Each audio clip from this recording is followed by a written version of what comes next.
Assalamualaikum warahmatullahi wabarakatuh. Selamat pagi anak-anak. Bagaimana kabar kalian hari ini? Semoga selalu dalam keadaan sehat dan tetap semangat ya belajarnya di masa pandemi seperti sekarang ini. Nah, pada pembelajaran hari ini kita akan membahas bab baru nih, yaitu mengenai sistem pernafasan pada manusia. Sebelum kita membahas lebih dalam mengenai sistem pernafasan pada manusia, kita akan membahas mengenai organ-organ apa saja sih yang berperan dalam sistem pernafasan pada manusia. Untuk selanjutnya yaitu mengenai tujuan pembelajaran.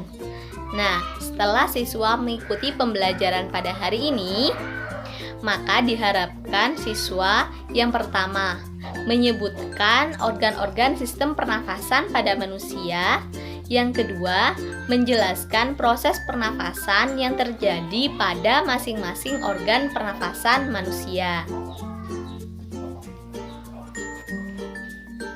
Nah, pertanyaan awal nih, mengapa kita perlu bernafas? Mungkin nggak kalau kita nggak bernafas? Coba berapa lama kamu bisa tahan nafas, tidak menghirup oksigen? Coba tutup hidung. Tapi jangan lama-lama, nanti bisa terjadi kerusakan di otak. Karena jika otak tidak mendapatkan suplai oksigen selama 3 menit, ia akan rusak. Nah, rata-rata manusia hanya bisa menahan nafas sekitar 2 menit. Nah, itu pun sudah maksimal. Nah, coba kita perhatikan gambar berikut ini. Manusia, hewan, maupun tumbuhan sebagai makhluk hidup, kita memerlukan oksigen untuk hidup. Waktu bernafas, kita mempunyai organ-organ yang bekerja sama membentuk sistem organ yang fungsinya untuk mengatur oksigen yang ada di lingkungan hidup sampai pada setiap sel yang kita butuhkan. Oksigen ini tidak tersedia di dalam tubuh makhluk hidup. Kita mendapatkan oksigen dari lingkungan sekitar kita. Nah, coba kita lihat gambar berikut ini. Tumbuhan dalam proses fotosintesisnya akan mengeluarkan gas oksigen. Sedangkan manusia dalam proses respirasinya mengeluarkan CO2 atau karbon dioksida. Jadi, tumbuhan dan manusia saling membutuhkan karena dalam proses fotosintesis dia akan mengeluarkan O2 atau oksigen yang dibutuhkan manusia.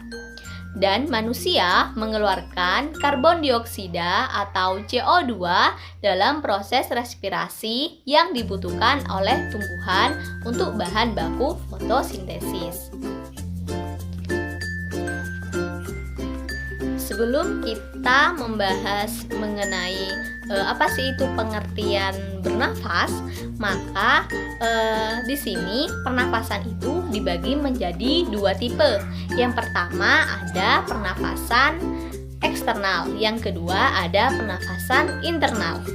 Nah, pernafasan internal ini adalah pernafasan yang terjadi di dalam sel, sedangkan pernafasan eksternal adalah pernafasan yang terjadi di dalam paru-paru, yaitu alveolus yang merupakan tempat difusi antara CO2 atau karbon dioksida dan juga oksigen. Nah, anak-anak, ada yang tahu nggak sih apa itu bernafas? Jadi, bernafas itu adalah kegiatan menghirup atau memasukkan oksigen dari lingkungan hidup dan mengeluarkan karbon dioksida dan uap air melalui alat pernafasan. Untuk selanjutnya yaitu mengenai organ penyusun sistem pernafasan pada manusia. Anak-anak, organ penyusun sistem pernafasan manusia itu ada rongga hidung, kemudian faring, laring, trakea, bronkus, dan paru-paru yang berisi bronkiolus dan alveolus. Gas oksigen masuk ke dalam hidung. Lihatlah, ada selaput lendir dan rambut halus, berfungsi untuk menyaring udara. Ingat ya, bukan bulu, akan tetapi rambut. Nah, bulu itu hanya terdapat pada kelompok Apes, sedangkan untuk mamalia namanya adalah rambut. Kemudian, selaput lendir ini berfungsi untuk mengatur suhu udara yang akan masuk ke paru-paru dan mengatur kelembaban udara agar sesuai dengan kelembaban tubuh. Selanjutnya, oksigen masuk ke tenggorokan. Nah, pada tenggorokan terdapat faring, laring, dan trakea. Faring ini adalah saluran bersama antara muara dari kerongkongan dan tenggorokan. Nah, kita ketahui sendiri bahwa kerongkongan itu adalah saluran pencernaan, yaitu untuk makan. Sedangkan tenggorokan yaitu saluran pernafasan, yaitu untuk jalannya masuk udara. Ketika udara dihembuskan melalui faring, pita suara akan bergetar dan laring akan menghasilkan suara. Kita ketahui bahwa laring itu adalah kotak suara atau pita suara. Nah, biasanya ada berupa tonjolan pada laki-laki dan pada laki-laki ini biasanya lebih menonjol daripada perempuan yang disebut dengan jakun. Kemudian Trakea ini adalah saluran yang menghubungkan antara laring dan juga bronkus. Pada dinding dalam trakea ini terdapat selaput lendir dan rambut halus yang selalu bergetar. Fungsinya untuk menghalangi benda-benda asing yang akan masuk ke dalam paru-paru. Peristiwa tersedak merupakan gerak refleks dari epiglotis untuk mengeluarkan kembali benda atau makanan yang masuk ke saluran pernafasan. Jadi, kita tidak boleh berbicara pada saat makan ya.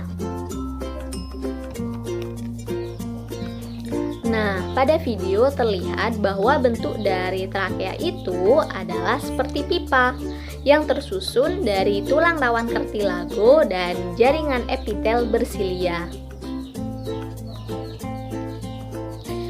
Pada ujung trakea terdapat bronkus, yaitu percabangan yang menghubungkan antara trakea dengan paru-paru kiri dan paru-paru kanan. Melalui bronkus, gas oksigen disalurkan ke bronkiolus sehingga bisa sampai di alveolus. Nah, alveolus ini mempunyai pembuluh darah di mana terjadi pertukaran atau difusi gas oksigen dan karbon dioksida. Nah, mungkin cukup sekian yang dapat Ibu sampaikan pada pembelajaran hari ini. Untuk kesimpulannya adalah kita manusia dan makhluk hidup lainnya sangat memerlukan oksigen dalam proses bernafas. Kemudian untuk organ yang menyusun sistem pernafasan tadi ada apa saja anak-anak? Ya, ada rongga hidung, kemudian ada faring, laring, trakea, bronkus, bronkiolus, dan juga alveolus. Nah, dari kegiatan respirasi ini sendiri nantinya akan dihasilkan energi atau ATP yang akan digunakan oleh kita dalam melakukan aktivitas. Nah, mungkin itu saja yang dapat Ibu sampaikan. Jika ada yang ingin ditanyakan, silahkan tulis di kolom diskusi yang telah Ibu sediakan. Kurang lebihnya Ibu mohon maaf. Wabillahi taufiq wal hidayah. Wassalamualaikum warahmatullahi wabarakatuh.